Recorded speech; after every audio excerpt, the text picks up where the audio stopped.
ikhlas. Mengapa orang Yahudi tak menerima Nabi Muhammad SAW sebagai Nabi terakhir? Saya telah mendengar pandangan seorang padri Yahudi mengatakan, akhir zaman akan muncul apabila semua keadaan telah aman semua.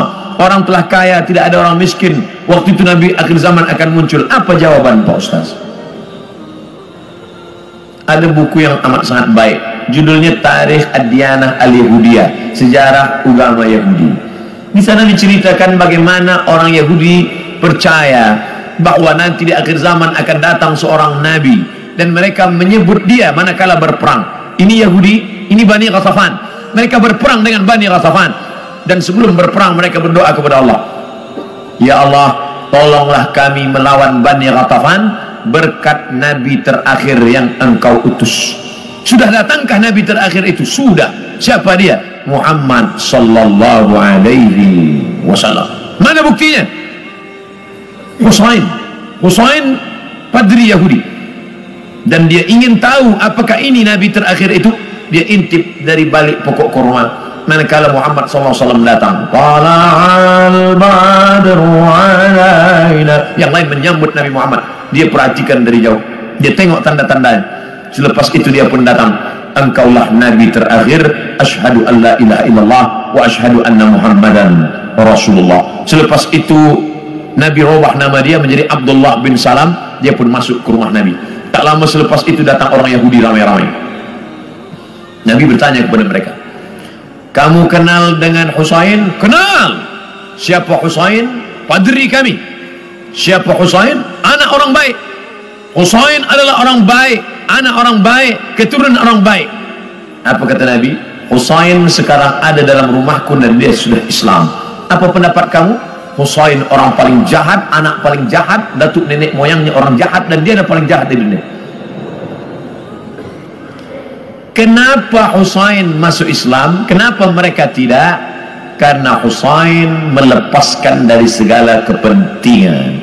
Sedangkan yang ini masih inginkan kekuasaan, masih inginkan harta benda. Bila aku masuk Islam, nanti aku akan susah, aku akan miskin. Alladzina atainahumul kitab, mereka yang kami berikan Taurat dan Injil, ya'rifunahu kama ya'rifuna abna'ahum. Mereka mengenal Muhammad SAW sebagaimana mereka mengenal anak kandung mereka sendiri. Na'udzubillah, accident, terjadi musibah, hancur muka anak. Lalu kemudian seorang ayah dan bunda datang ke hospital. Kami nak tengok anak kami. Betulkah dia yang kena accident? Na'udzubillah. Belum buka wajahnya dah tahu ini anak kami. Dari mana? Dari jari kakinya. Buka jari kaki, iya, ini memang anak saya. Dari mana puan tahu? Dari mana tuan tahu? Ini kaki anak kami. Mereka kenal Muhammad SAW lebih daripada anak kandung mereka sendiri. Mana bukti? Ketika Nabi Muhammad SAW dibawa oleh Abu Talib menuju Busra, negeri Syam. Sebelum sampai ke sana, mereka berhenti sejenak. Lalu Bahira keluar. Bahira keluar daripada tempat suci. Bahira seumur hidup tak pernah keluar, dia hanya beribadah saja. Tapi hari itu Bahira datang. Apa kata Bahira? Bertanya kepada Abu Talib, ya rajul, wahai lelaki, siapa anak kecil ini? Kata Abu Talib, ini anakku, hada ibni.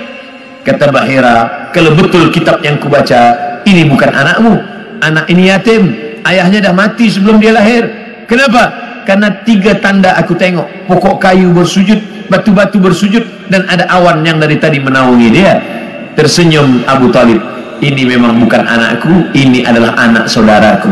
Karena orang biasa berkata anak saudara itu anak kita juga, anak saudara anak kita, rumah saudara rumah kita. Tapi bini dia bukan bini kita. Ini siapa? Ini anak saya. Itu kan bukan anak ustaz, itu kemana kan ustaz, anak saudara. Udah macam anak saya. Begitulah Bahira tahu bahwa ini anak ayahnya sudah meninggal. Itulah yang ditulis dalam syair Al-Barzanji. Walamma tamma min hamlihi, ketika hamilnya sempurna, syahrani 2 bulan, ala ashhuril aqwalil marwiyah, menurut hitungan bulan qamariyah. Tufiya bil Madinatil Munawwarati abuhu Abdullah, meninggal ayahnya Abdullah 2 bulan. Kenapa mereka tahu? Kerana itu tertulis dan dituliskan dalam Al-Quran surat As-Saff, ya'ti mim ba'dismuhu Ahmad, akan datang Nabi terakhir nanti dan dia bernama Ahmad. Kenapa yang datang itu Muhammad? Muhammad masyhur di bumi, Ahmad masyhur di antara malaikat. Ahmad dia, Muhammad dia, Toha dia, Yasin dia, Al-Fatih dia, Al-Khatim dia. Al-Fatihu lima ughliq wal khatimu lima sabaq, nasirul haqqi bil haqq, yahdi ila siratikal mustaqim. Dialah Al-Aqib, dialah Al-Hashir, huwa Ahmad, huwa Muhammad, huwa Toha, huwa Yasin, huwa Khatim, huwa Al-Fatih, huwa Al-Aqib, huwa Al-Hashir, huwa Al-Hami. 99 ini nama-nama, tapi dia juga adalah Muhammad sallallahu alaihi wasallam. Kenapa mereka tak beriman? Kerana mereka berkeyakinan yang datang itu keturunan Ibrahim, tapi dari jalan nasab Ishak. Ibrahim punya anak Ishak, Ishak punya anak Yakub.